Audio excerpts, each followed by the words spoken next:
Nul n'est comme toi. Dis-lui. Nul n'est comme toi.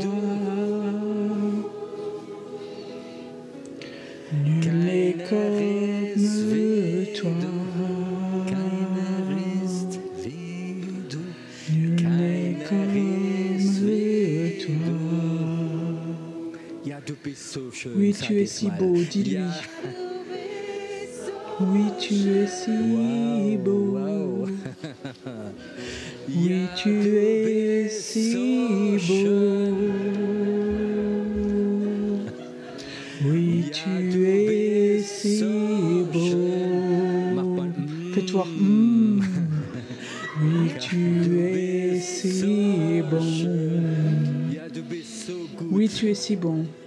Oui, tu es si bon. Oui, tu es si bon. Oui, tu es si bon. Oui, tu es si bon. Une dernière fois, tu es si mignon. Tu es si mignon. Tu es si mignon.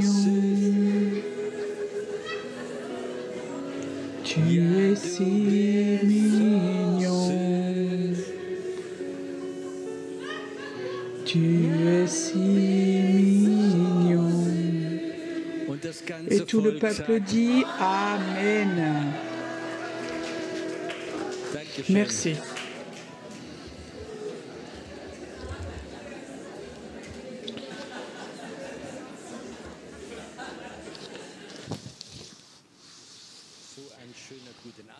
Bonjour à tous. Normalement, en tant qu'orateur, on commence « Chères sœurs et frères en Christ », mais aujourd'hui je commence autrement.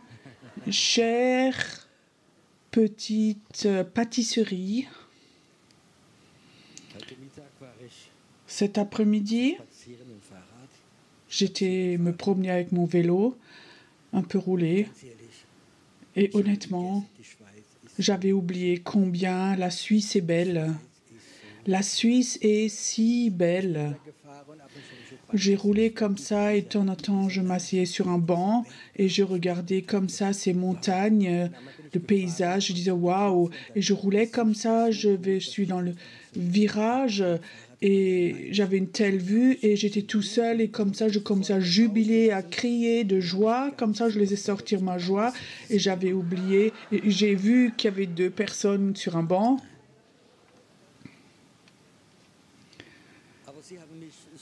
Mais ils m'ont regardé et ils ont rayonné et ils ont compris, c'est tellement beau de crier de joie. Oui, c'est si beau, merveilleux.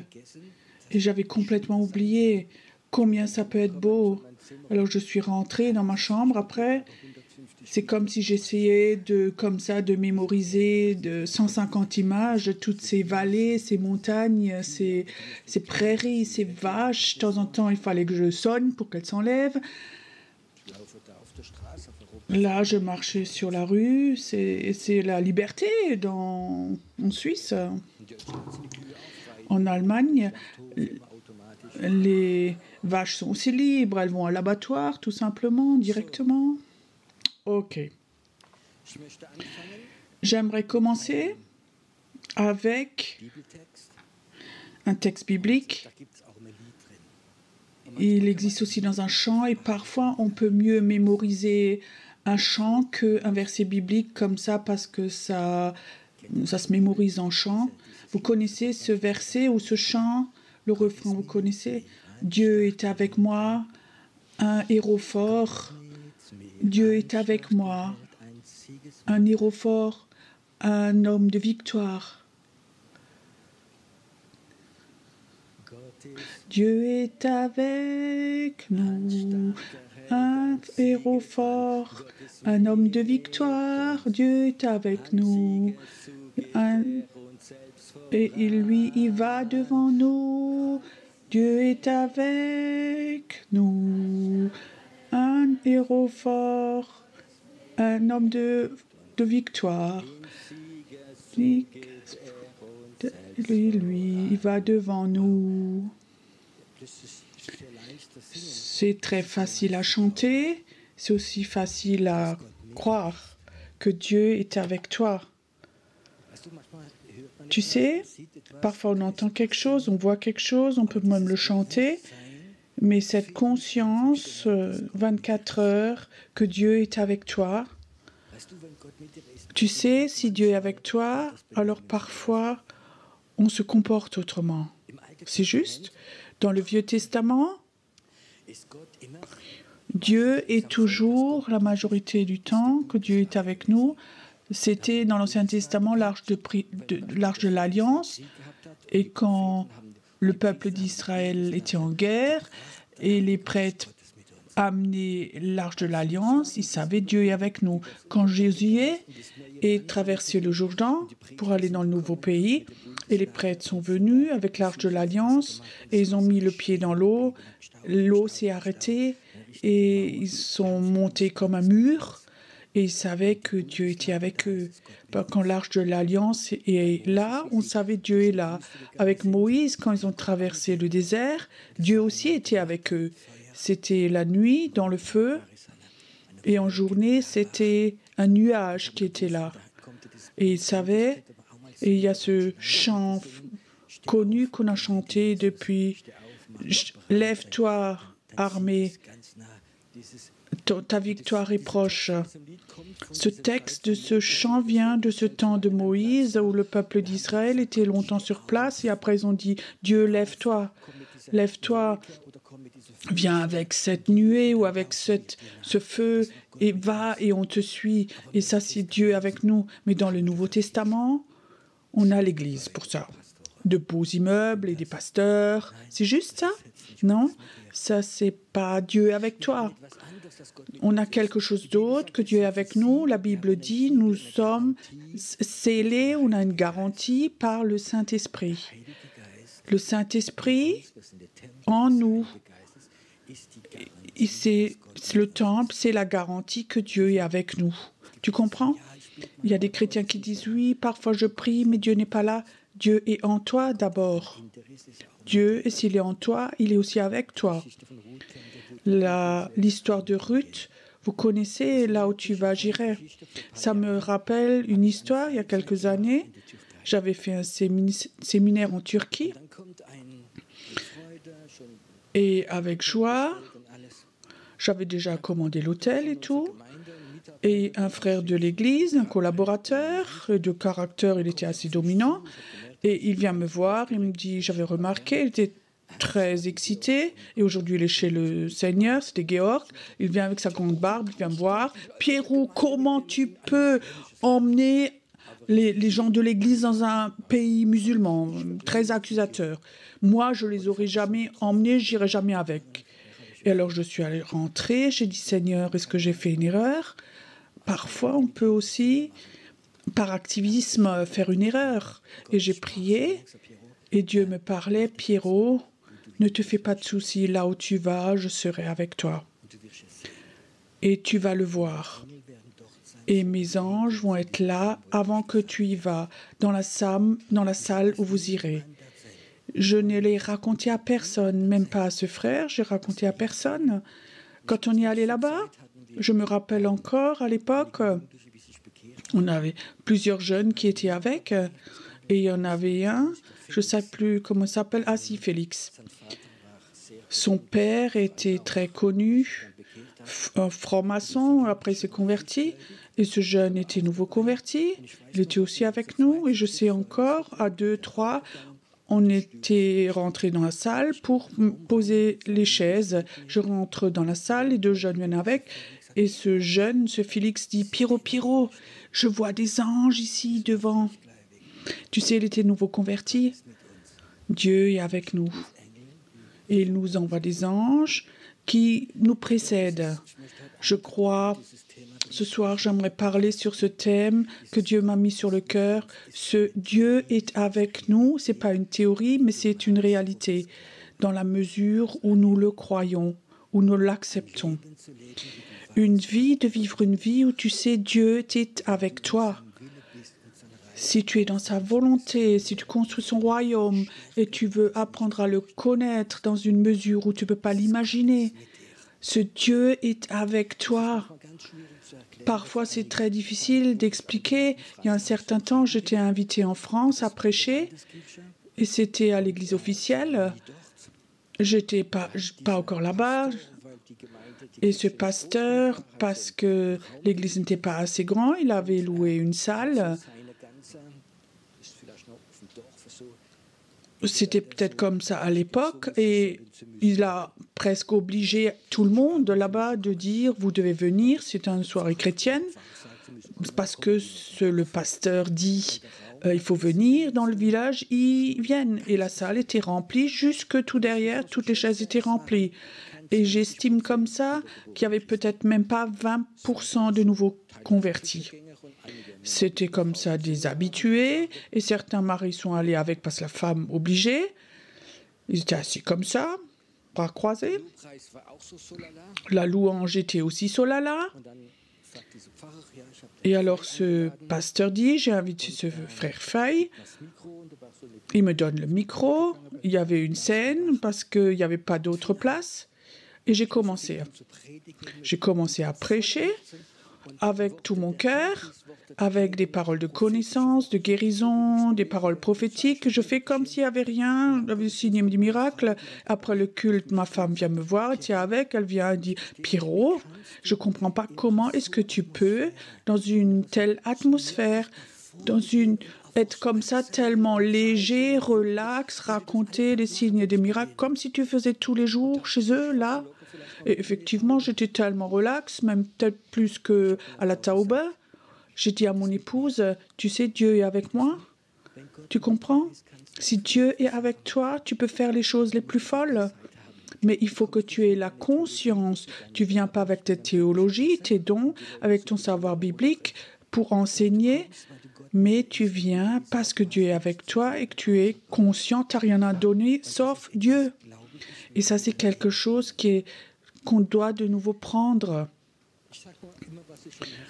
Je dis ce que j'ai sur le cœur, peut-être que ça ne plaît pas à certains, mais j'ai l'impression d'être chrétien les dernières années, ça c'était comme ça, tu te convertis, tu vas à l'église, tu te laisses baptiser, tu fais un cours alpha et quelque chose d'autre, tu es membre d'une église, et après il faut être fidèle tous les dimanches, ou 2 fois par semaine, tu entends de belles prédications, tu essaies d'être un chrétien correct, comme ça si tu vas au ciel, tu meurs, tu vas au ciel et tu as un bel enterrement.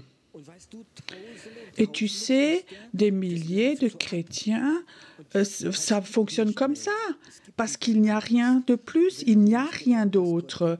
On ne leur a pas appris que Dieu est avec toi, tu comprends ? Ils pensent que s'ils vont à l'église, que s'ils ont une assemblée, s'ils se soumettent, s'ils donnent leur dîme, alors tout est OK. Mais ils ne font jamais l'expérience, Dieu est avec toi, ou très peu. Cette expérience que Dieu est avec toi, tu peux la vivre tous les jours, tous les jours. Je pourrais vous raconter des histoires un peu folles et des expériences que j'ai eues de ma vie, que parce que Dieu est avec moi. Peut-être pour ceux qui ne savent pas, j'étais en prison, je suis sortie, j'ai rencontré Jésus, lui m'a trouvé en prison, je lui ai donné ma vie, je sors, et plusieurs mois j'étais dans une petite église de Pentecôte, et après Dieu m'a dit, fonde une église. Pas d'école biblique, pas d'enseignement, pas de théologie, j'avais aucune notion, j'étais jamais chez les leaders, j'avais encore 5 ans de sursis et 5 millions de dettes. Et Dieu dit, fonde une église. Tu voudrais avoir un pasteur comme ça? Et tu sais, j'avais quand même un peu d'intelligence et je savais très bien, un peu. Peut-être que vous n'avez pas plus, vous deux, là devant. Hein?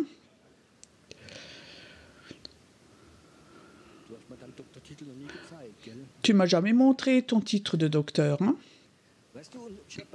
Tu sais, j'avais quand même un peu d'intelligence, l'intelligence, je disais c'est pas impossible, de ma tête, tout est impossible. Et je connaissais plusieurs chrétiens qui sont chrétiens depuis plus longtemps, et je leur ai expliqué ça, et ils m'ont tous regardé un peu bizarre. Je pouvais presque lire les pensées, il est fou celui-là maintenant. Il n'y avait rien, pas de milligrammes en moi pour être pasteur. Pas du caractère, de l'être, rien, il n'y avait rien en moi pour être un pasteur. Tous les mois, il fallait que j'aille chez les policiers pour pointer, parce que j'étais encore en sursis. Et maintenant, je viens, je dis, je veux fonder une église. Et je l'ai que fait parce que je savais, Dieu est avec moi. Ça sonne peut-être fou, mais Dieu est avec moi. Et je n'avais aucune chance, humainement, de faire quelque chose. Et les gens venaient. Et la première année, on avait 80 baptêmes. On avait commencé avec 5 personnes. J'avais aucune notion de rien du tout. Je sais encore.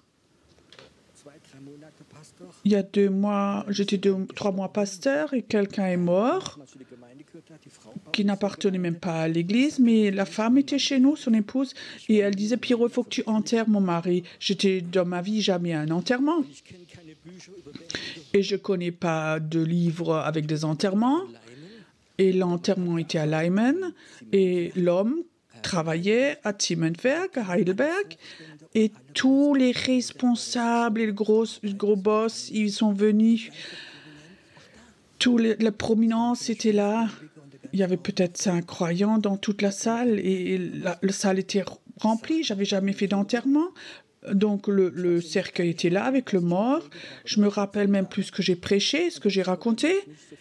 Mais je dis, maintenant, on ne veut pas tellement parler de celui-là. Lui-là, il est mort.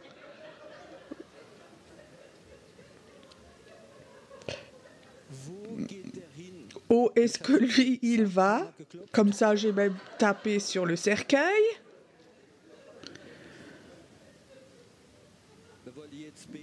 Nous voulons maintenant prier, pas pour le mort, mais pour nous-mêmes. Alors j'ai vu toutes les responsables là de Timenwerk. J'avais aucune notion, tu comprends? Mais Dieu est avec moi. Dieu est avec moi, pas parce que je sais quelque chose ou parce que je sais que Dieu est avec moi. Saint-Esprit me l'a révélé, il habite en moi et lui attire Dieu. Et maintenant, peut-être, comment est-ce que nous, on peut faire pour qu'il se révèle? La parole de Dieu, c'est comme de la semence et elle s'ouvre en nous par le Saint-Esprit. Et ça commence à pousser. Et chez certaines personnes, tous les dimanches, ils entendent de la semence, et tout est rempli de semences, et ça n'a jamais poussé. Il n'y a jamais de vie qui est venue. Et la question maintenant, comment est-ce qu'on peut activer cela? Premièrement, ce qui est important, avoir une relation personnelle avec ce Dieu dans le ciel. Ce n'est pas seulement Dieu, mais il est aussi mon Père. J'ai eu la chance dans ma vie d'avoir un père merveilleux, un papa merveilleux. Ça m'a peut-être beaucoup aidé. Mais ce Dieu, ce Père dans le ciel, il est encore mieux. Et cette relation avec lui, pour moi, c'est pas important d'avoir ma relation avec lui, mais de savoir comment lui me voit. Et parfois, il y a des exemples qui, moi, m'ont aidé. J'ai 4 enfants, 3 filles, et après, il y a un garçon qui a suivi, le dernier, le petit Samuel. C'était la joie de la famille. Et quand Samuel avait pas encore 2 ans, il pouvait à peine marcher. Dans notre cuisine, il y avait une prise de courant, il y avait un tournevis là, et puis je l'ai ouvert pour réparer. Après, j'ai refermé la prise de courant et j'ai laissé le tournevis sur la table. Et Samuel a vu comment papa travaillait là. Et après, il a pris le tournevis, il a la prise de courant et il a mis le tournevis dedans. Sur le moment, je n'ai pas vu. Et tout d'un coup, il y avait des étincelles qui viennent. Et ma femme voit ça et elle crie. Et alors, elle me regarde et j'étais vraiment fière. Elle dit, mais elle aurait pu mourir. Et je dis, oui, mais c'est donc mon fils, c'est tellement super il a essayé de faire ce que moi j'ai fait.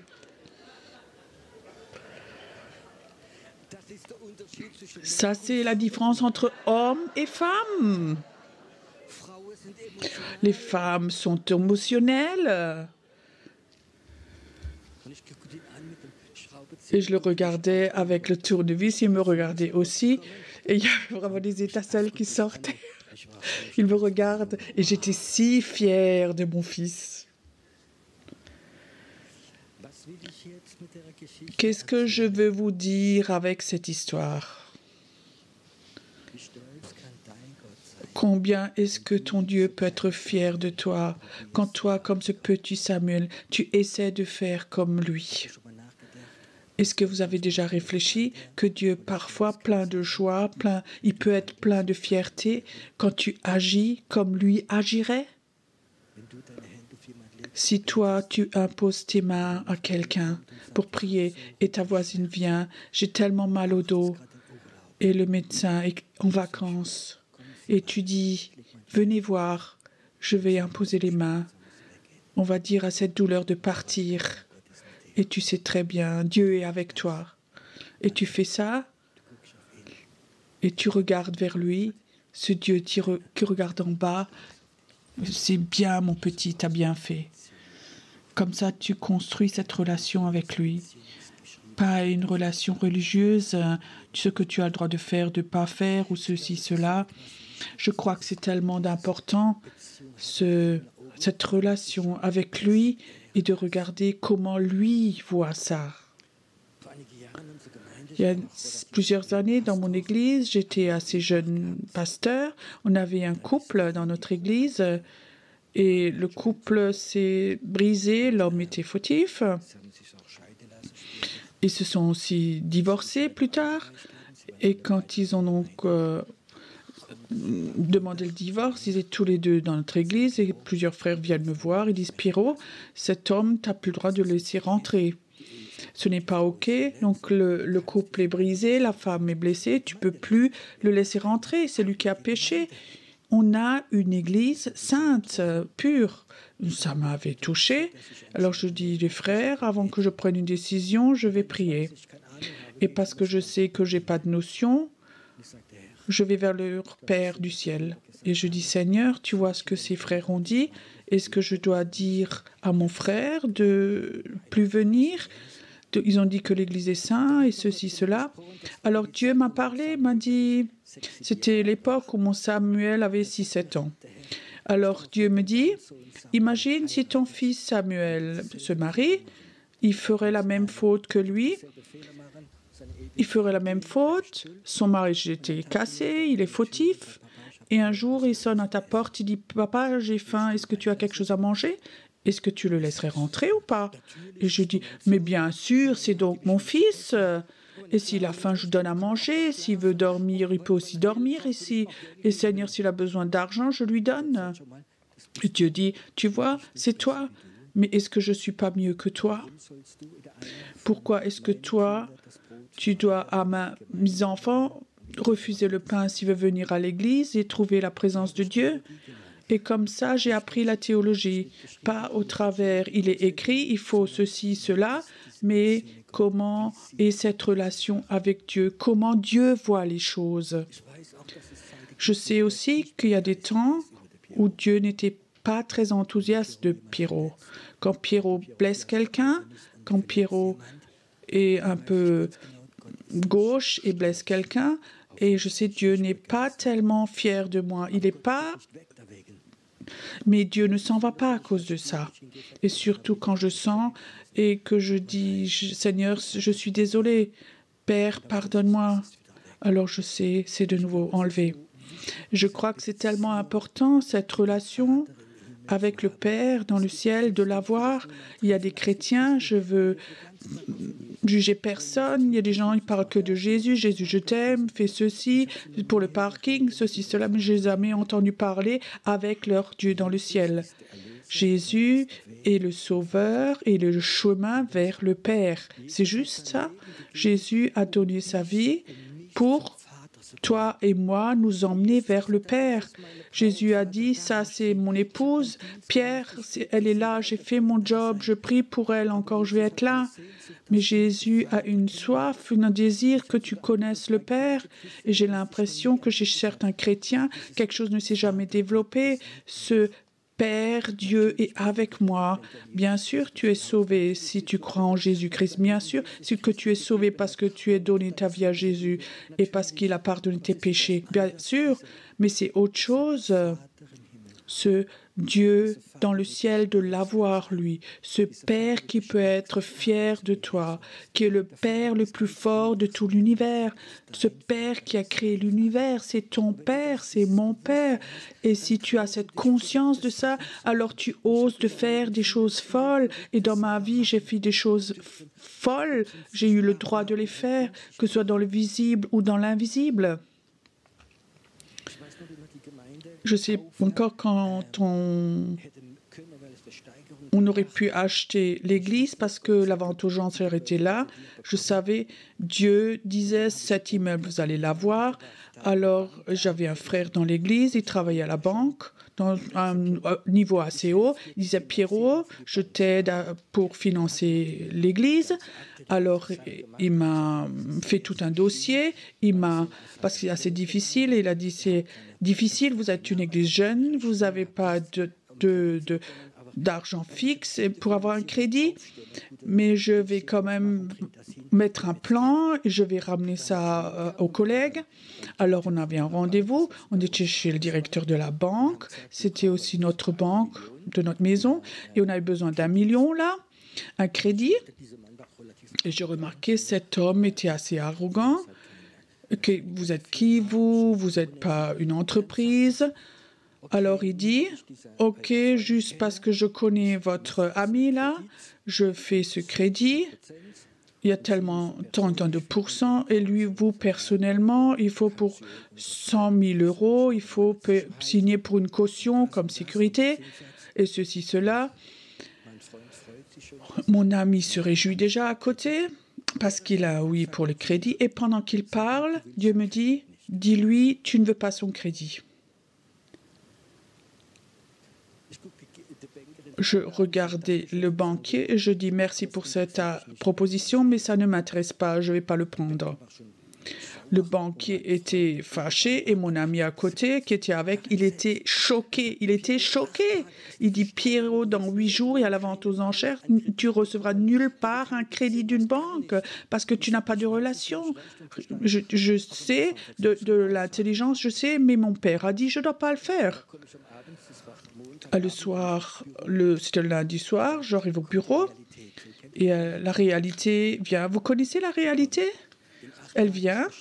Dans 8 jours, il y a la vente aux enchères et sans crédit, tu ne peux pas aller à la vente aux enchères, tu n'as pas d'argent. Et j'étais là et qu'est-ce que j'ai fait? Qu'est-ce que j'ai dit au banquier ce matin? Et je sais, c'était le soir à 20h30, j'étais là dans mon bureau. Qu'est-ce que je fais maintenant? Tu ne vas pas avoir de crédit d'1 million comme ça si tu n'as pas de sécurité. Et rien. Alors, c'est comme si le Seigneur me dit, prends les pages jaunes, le bottin du téléphone, prends les pages jaunes, regarde. Et alors, la première banque que je vois, Dieu dit, téléphone là. Et je disais, Seigneur, c'est 20h30 le soir. Donc, j'appelle quand même. Et de l'autre, quelqu'un décroche. Et il dit, oui, allô, moi je dis, je suis le pasteur de la Taube et j'aimerais un crédit d'1 million dans 8 jours. Dans la vie, il ne faut pas parler autour du pot. Ça ne va pas autrement. Alors, il m'écoute un peu. Et après, il dit, oui, demain matin, je viens chez vous à 10 heures. On a rempli les papiers. 4 jours après, on a eu notre crédit. Donc, le prêt était moins cher et je ne devais pas payer de caution. Mon ami qui travaille à la banque, il dit, je ne comprends pas, je n'ai jamais vécu ça.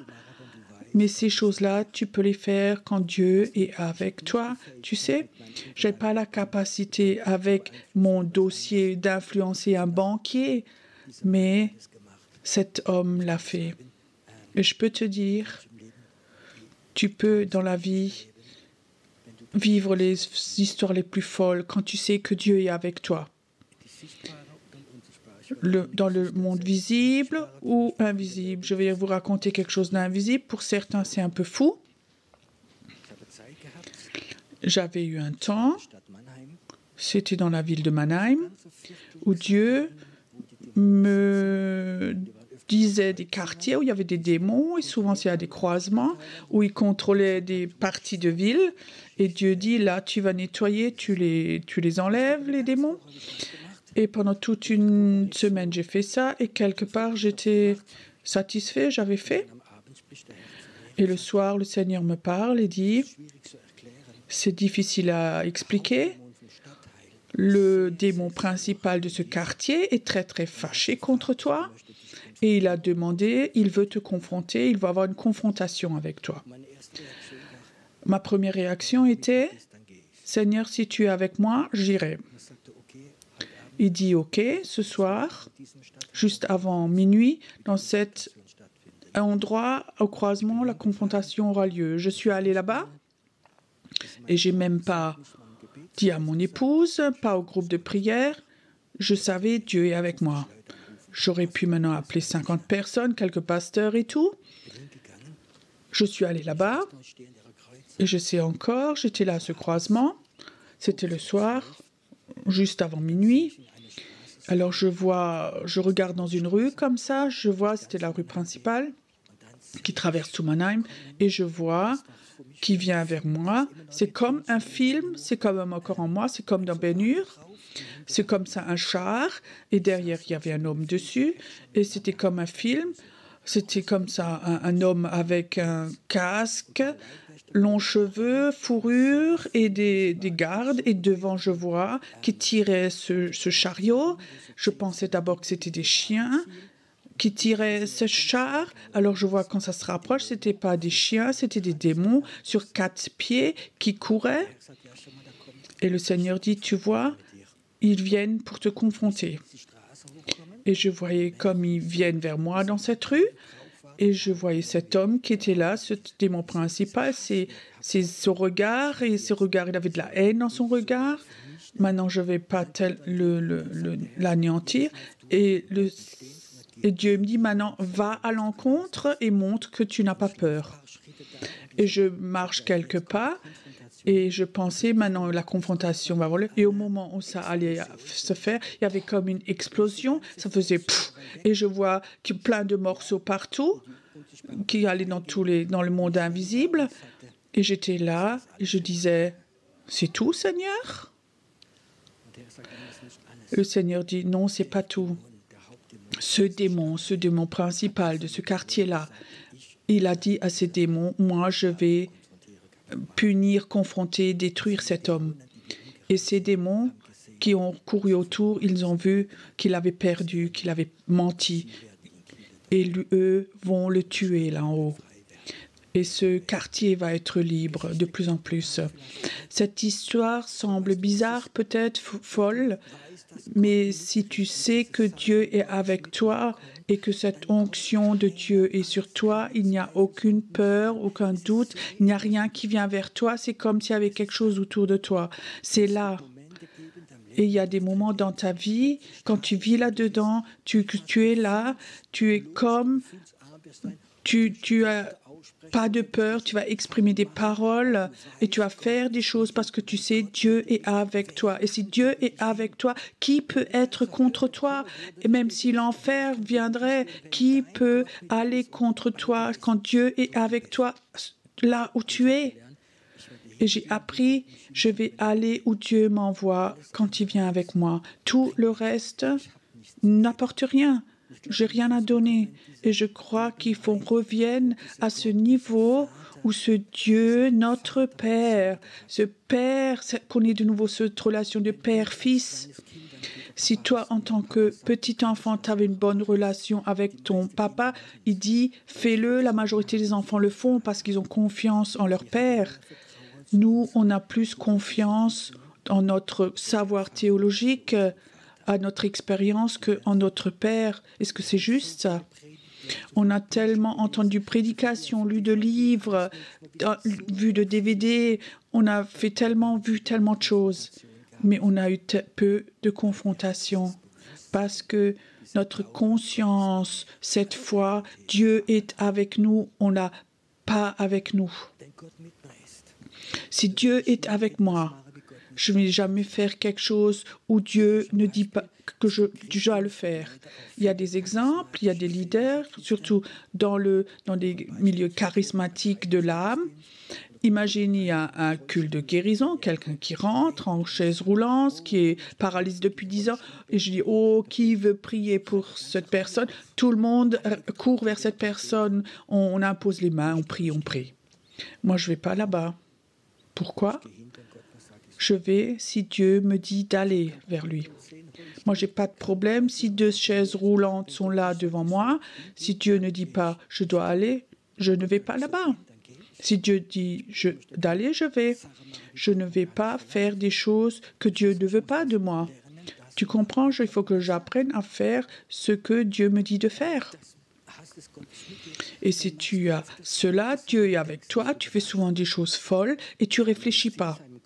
Une fois, j'étais à Zinsheim, au culte, je rentre dans la salle, je rentre par derrière, je marche au milieu et le Seigneur me dit, tape pas cette dame dans le dos.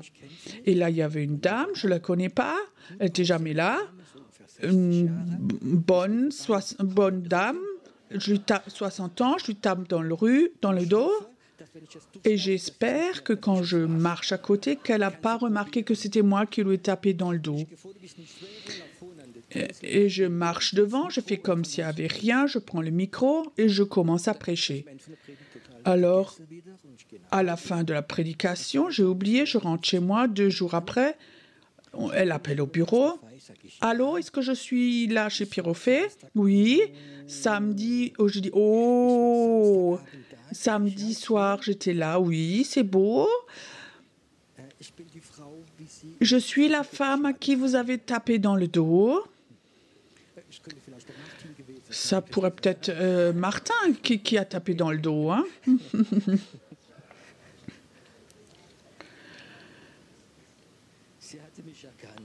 Elle m'avait reconnu.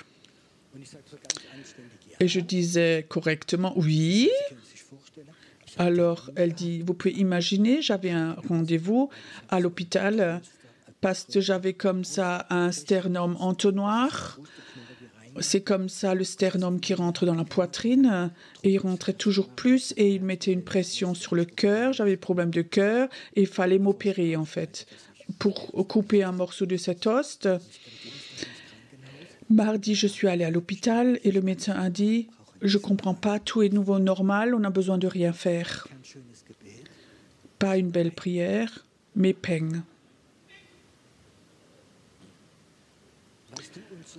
Tu sais, et ces choses comme ça, tu en fais parce que tu sais Dieu est avec toi. Sur le moment, je ne réfléchis pas, Dieu est avec moi, et je l'ai fait.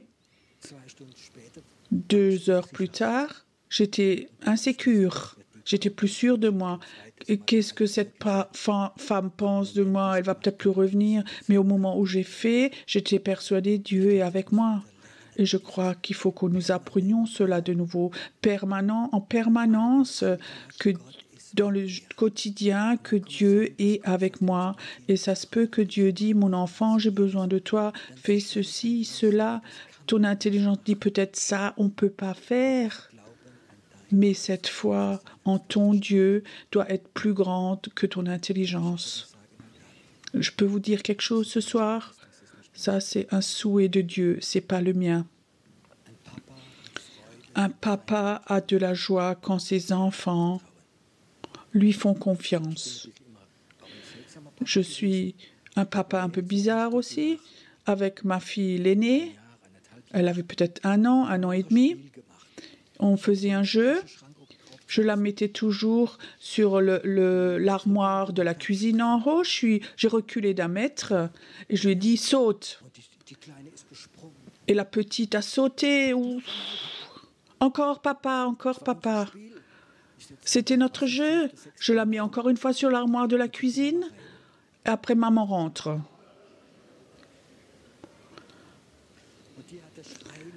Et elle a lâché un cri. Un cri. Je ne vais pas le refaire à cause du micro. Et la petite, elle a entendu le cri. J'ai essayé de calmer ma femme et je l'ai cherchée, la fille. Et le jour d'après, ma femme était de nouveau faire des achats et je viens en jour, je l'ai remis sur l'armoire, elle a plus sauté. La peur, le cri de peur de la maman a enlevé la confiance dans le papa. La confiance dans le papa. Toi, tu as confiance dans le papa là en haut. Est-ce que tu as entendu déjà ce cri de peur en toi? Que pensent les autres? Que ce qui se passe si rien ne se passe? Tu sais ce que c'est? C'est le cri de la peur que ma épouse avait eu. Quelque chose pourrait arriver, ceci, cela pourrait arriver. Et tu sais, ce cri de peur, c'est un esprit. Et cet esprit, parfois, il est même prêché parfois. Combien de prédications tu as entendues? Il ne faut pas faire de la délivrance parce que tu n'es pas encore prêt. Tu ne peux pas imposer tes mains, ça peut être dangereux. Un démon peut venir sur toi. Tu n'es pas encore prêt.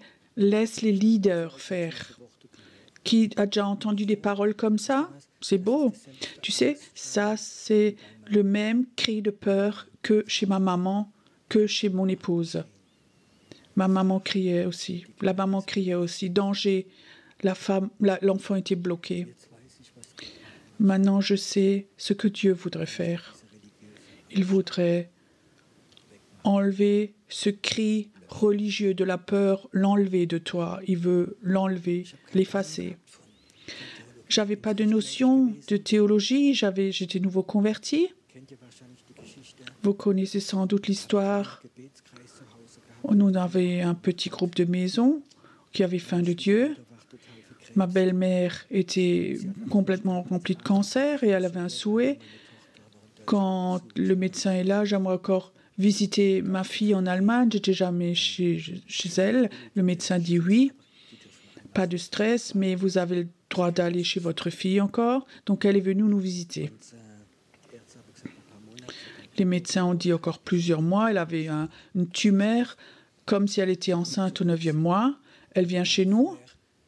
Et le jour d'avant, j'étais dans la prière et je vois clairement, j'entends clairement, je m'appelle Griffon et tu ne vas pas prier pour la belle-mère, sinon je vais la tuer et toi, tu vas de nouveau retourner en prison. C'est bizarre. Je savais que ce n'était pas Dieu qui avait parlé. Cette voix était autrement et je savais que c'était la voix du démon qui est en elle. Alors j'ai réfléchi, si ce démon que me menace, c'est qu'il a peur. C'est logique. Et je disais ça à mon épouse, tu sais, ta maman vient demain, on fait un petit groupe de maison et on essaie de chasser ce démon.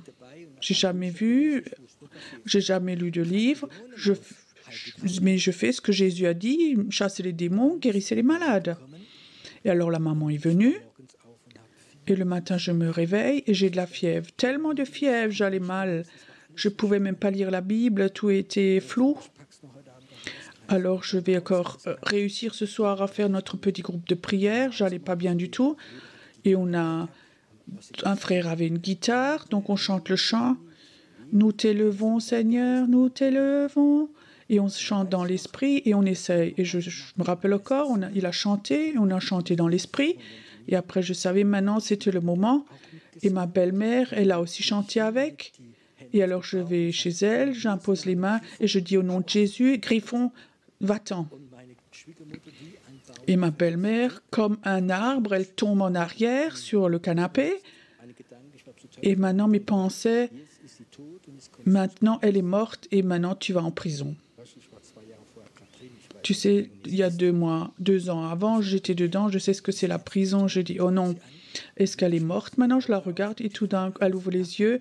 Elle commence à rire, à rire, à rire. Elle commence à rire dans l'esprit. On n'a jamais vu, on ne connaissait pas ça, le rire dans l'esprit. Elle rigolait, elle rigolait. Alors, on a prié ensemble encore, elle est allée au lit. Et le matin, elle se lève. On était à la cuisine à prendre le petit déjeuner. Cette nuit, Jésus a dit, je t'ai guéri. J'ai mis tous mes médicaments dans les WC. Le ventre était parti. Elle est rentrée chez elle. Elle a encore vécu 35 ans.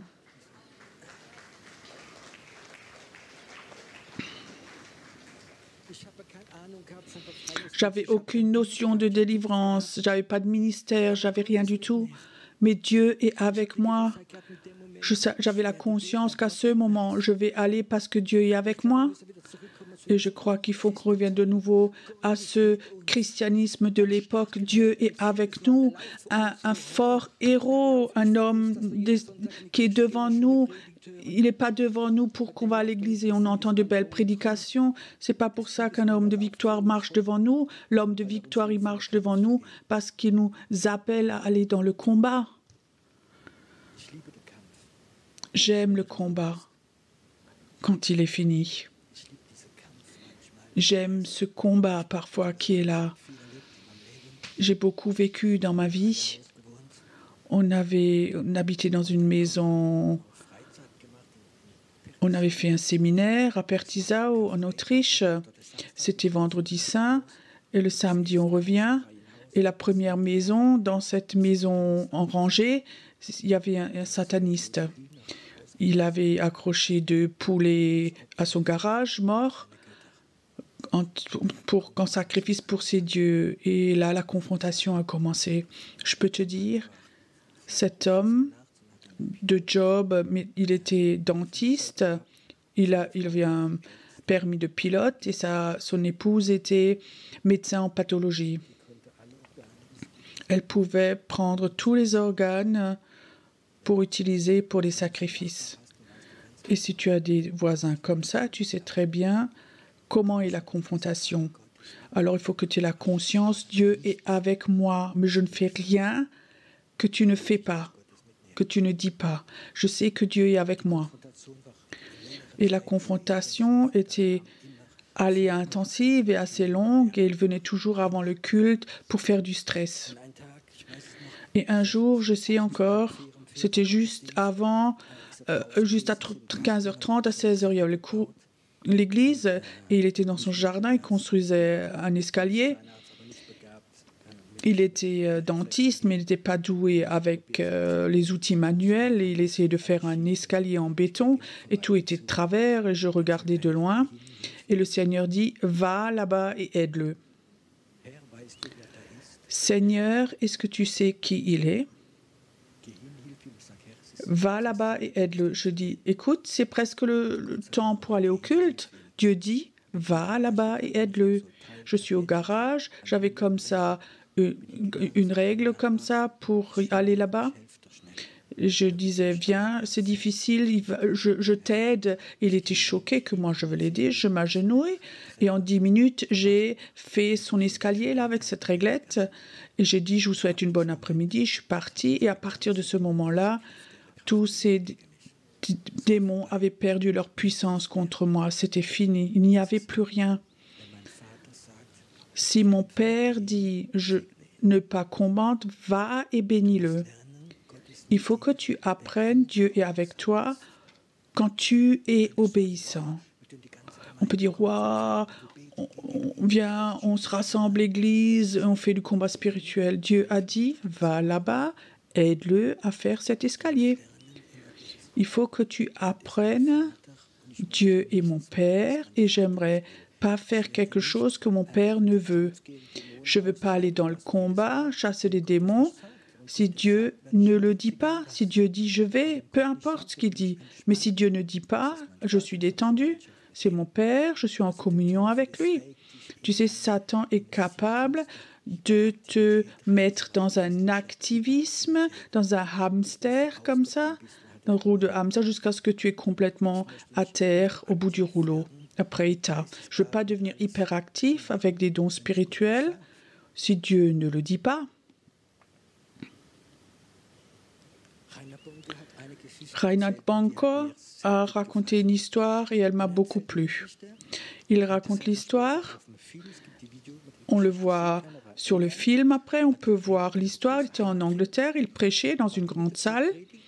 Il était au milieu de la prédication, il pose le micro, il court dans la salle, 6e rangée, il y avait une dame en chaise roulante, il impose la main, il prie au nom de Jésus, cette paralysie s'en va, cette femme se lève et peut-être 5 ou 6 rondes, elle fait avec son fauteuil roulant.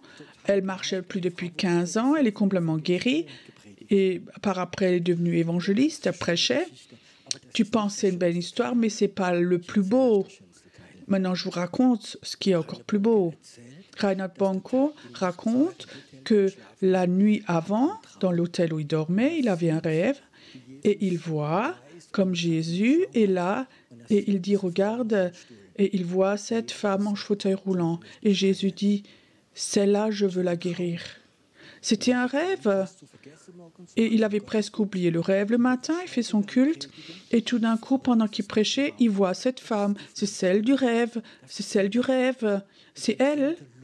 Et alors, il court.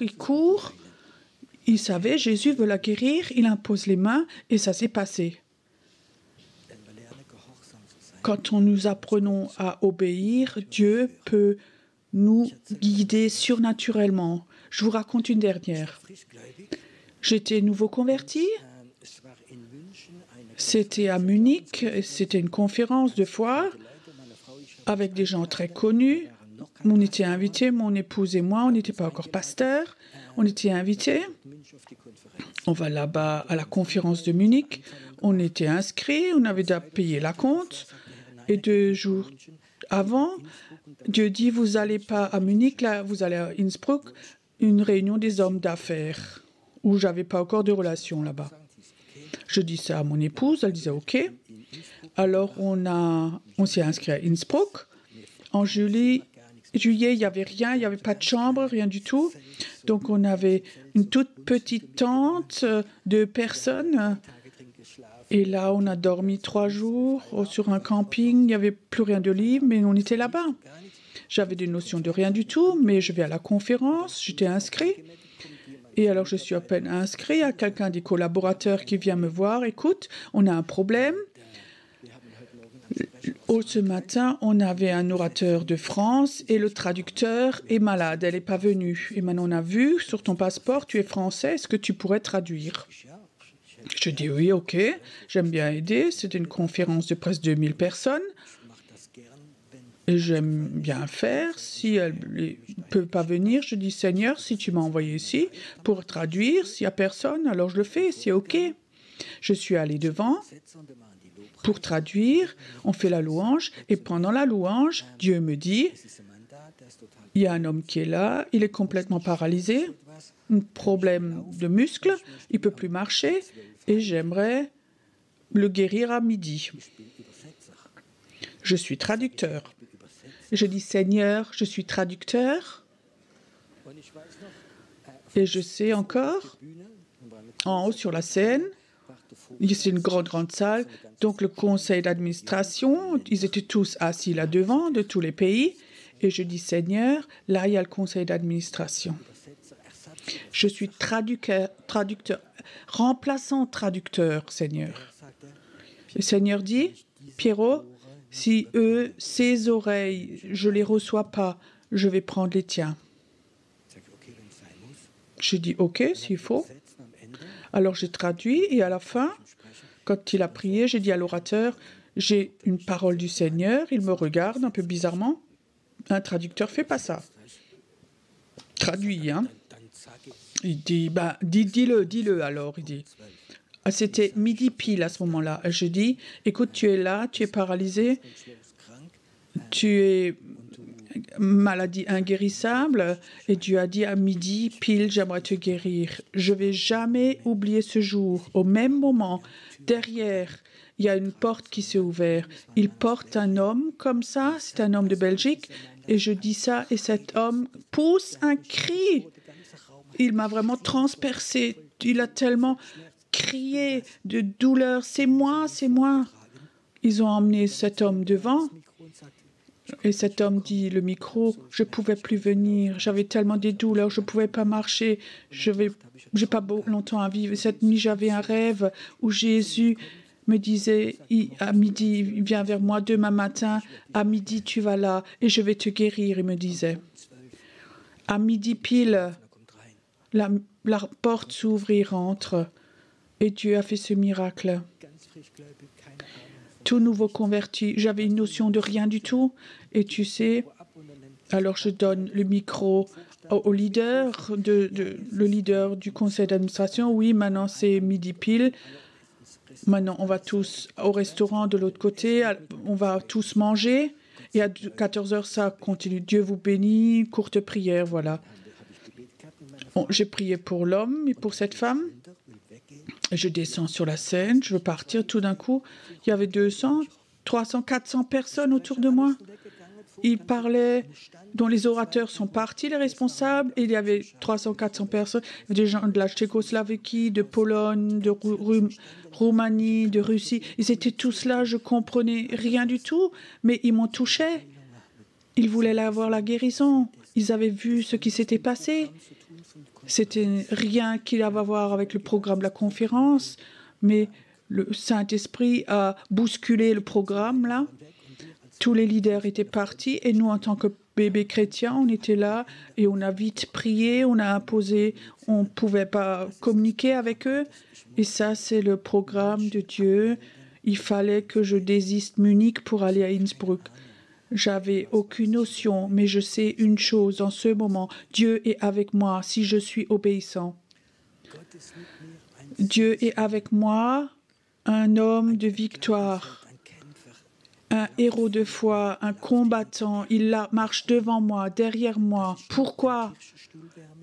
Juste pour que je chauffe une chaise d'église, pour que je sois fidèle, ou parce que il se combat devant moi. Il veut que toi et moi, on construive le royaume de Dieu. Vous comprenez ça?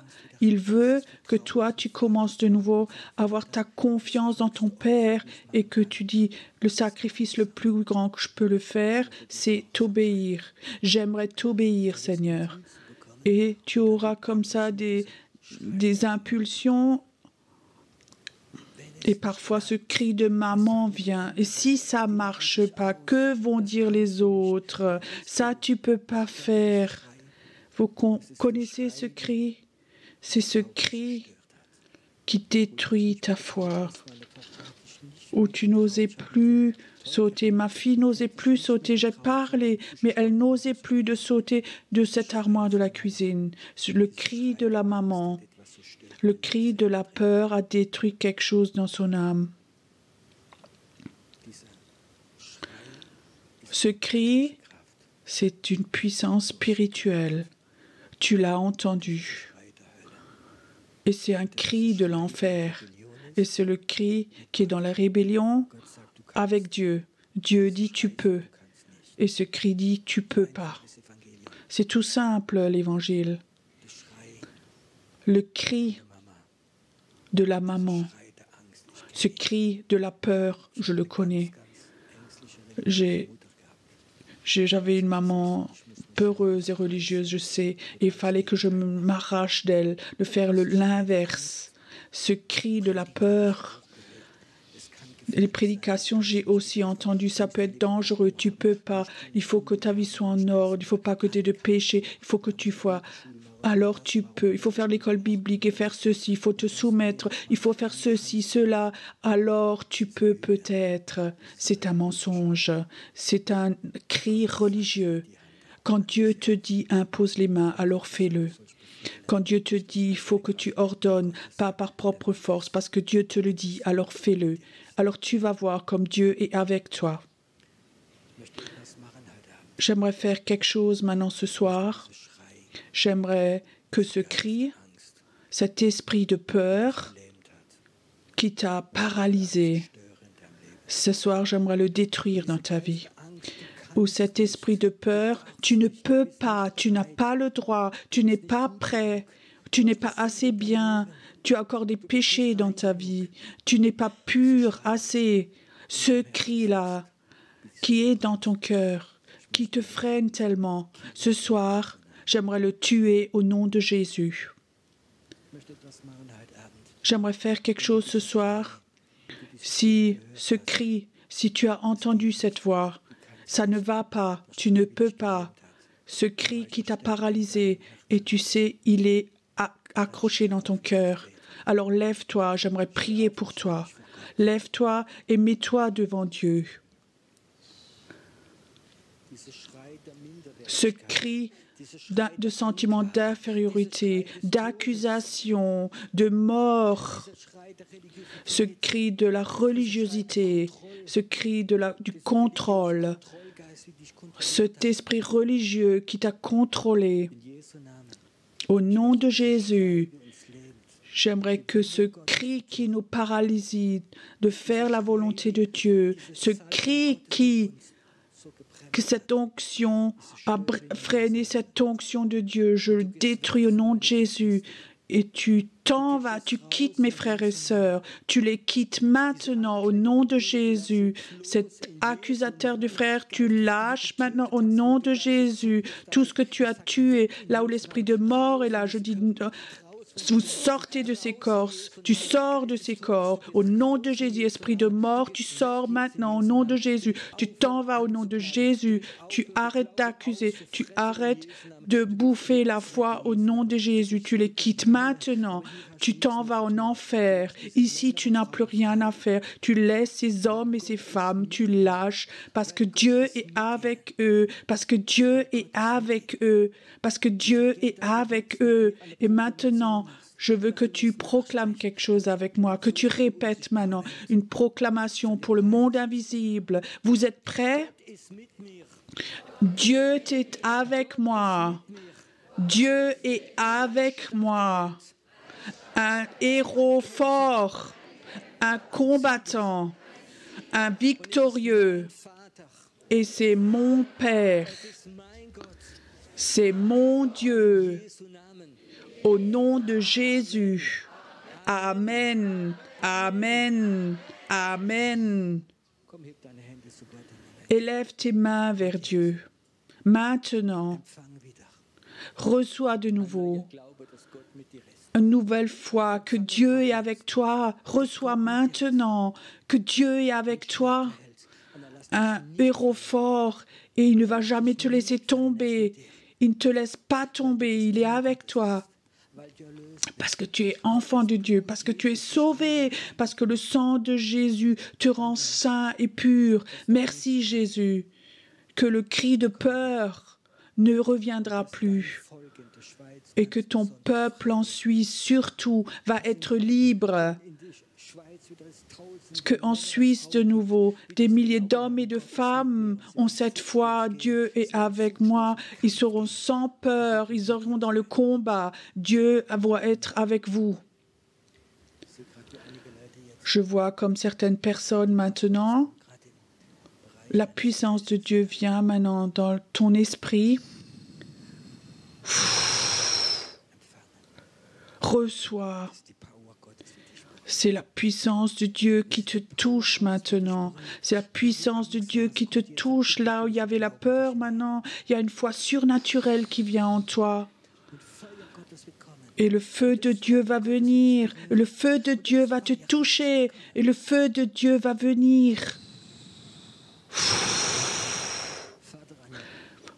Père, Une armée de prière doit se lever. Une armée de prière doit se lever. Cette foi qui est plus fort que les circonstances. Maintenant, tu nous remplis de façon nouvelle, avec cette conscience. Dieu est avec moi. Dieu est avec moi. Dieu est avec moi. Parfois, tu lâcheras un cri de victoire dans le monde invisible. Avec ce cri de victoire, Dieu sera là-dedans. Ton tête dira, qu'est-ce que ça veut dire ça? Mais dans ce cri de victoire, Dieu sera dans ce cri-là. Dieu sera dans ce cri. Merci Seigneur, que tu touches des hommes et des femmes maintenant. Peu importe où tu es, ce que tu fais, Dieu est avec toi. Dieu est avec toi dans ta famille, partout.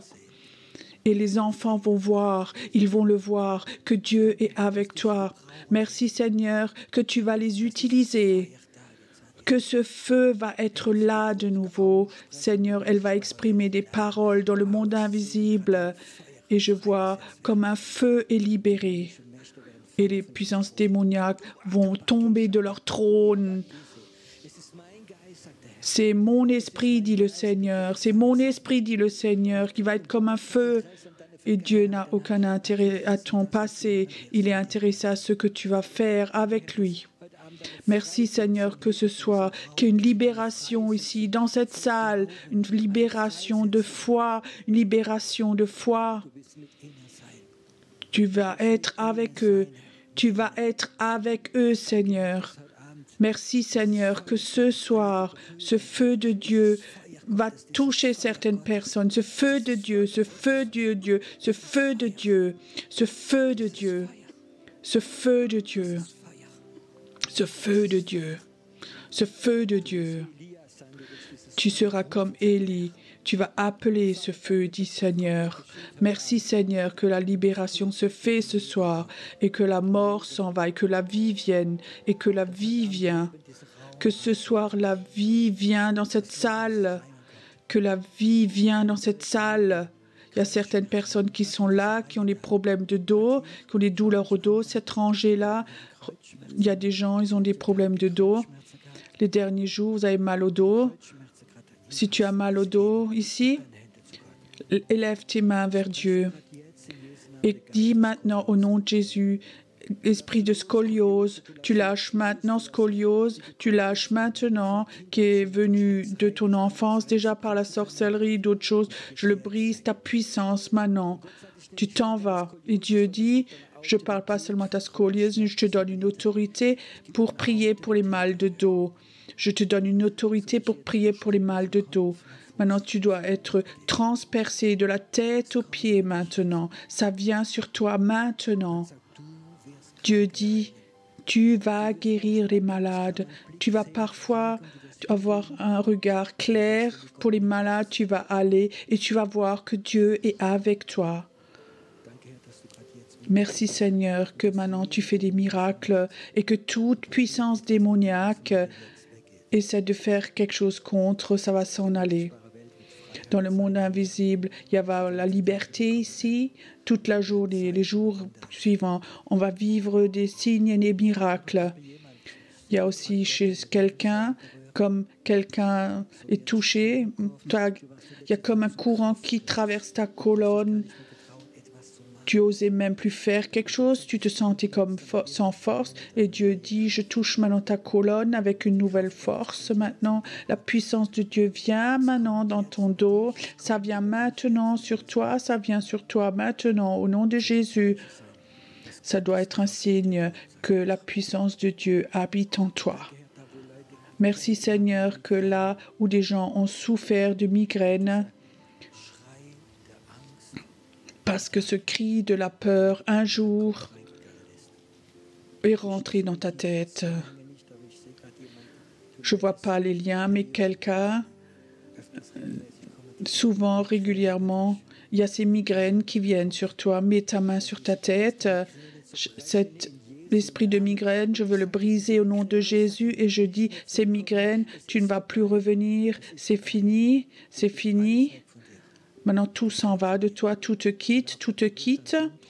et Dieu touche aussi ta pression artérielle. Tu vas avoir la paix dans ton corps et tu pourras de nouveau dormir de façon tout nouvelle. Un nouveau sommeil, je vais te donner. Ça se passe maintenant. Dieu, tu es un Dieu de miracles. Dieu, où ce cri de peur est parti, tu commences à agir ce soir. Je ne sais pas pourquoi, mais j'aimerais que cette rangée, donnez-vous voir la main. Je sais la puissance de Dieu doit passer dans toute la rangée maintenant. Feu de Dieu touche maintenant. Satan, où toi tu as détruit des choses, tu vas rembourser, tu vas le rendre. Tu vas devoir rendre ce que tu as volé. Ce que les sauterelles ont bouffé, ça va revenir. Ça va revenir. Et toute la rangée doit être touchée avec cette puissance surnaturelle. Merci Seigneur que cette semaine, que tu vas faire des choses très fortes. Saint-Esprit, j'appelle que tu viennes toute la semaine ici, que ici des gens rentrent dans cette salle et ils sont touchés par Dieu sans que nous prions pour eux. Que la guérison se fasse. Écoute, si quelqu'un est là, peut-être que vous auriez voulu emmener quelqu'un, tu me dis, mais viens donc le soir avec cette semaine dans cette salle. Il faut que des signes surnaturels se fassent ici. Les gens doivent rentrer chez eux, ils doivent avoir une foi toute nouvelle, une toute nouvelle puissance en eux, une nouvelle force en eux. Reçois que là où il y avait le doute, qu'il y ait la toute puissance qui vienne. Je vois une image d'une fusée et dans cette fusée, il y a toujours les premières étapes. Il y a un morceau qui tombe et encore qui tombe. Et je vois que Dieu dit, tu vas aller dans le deuxième niveau maintenant. Et tu vas voir plus prophétiquement que tu avais vu. Il y a quelque chose de très fort qui va être là. Et ce poids parfois que tu traînais avec toi, ça va s'arrêter. Chantons encore ce chant. Dieu est avec nous, un héros fort.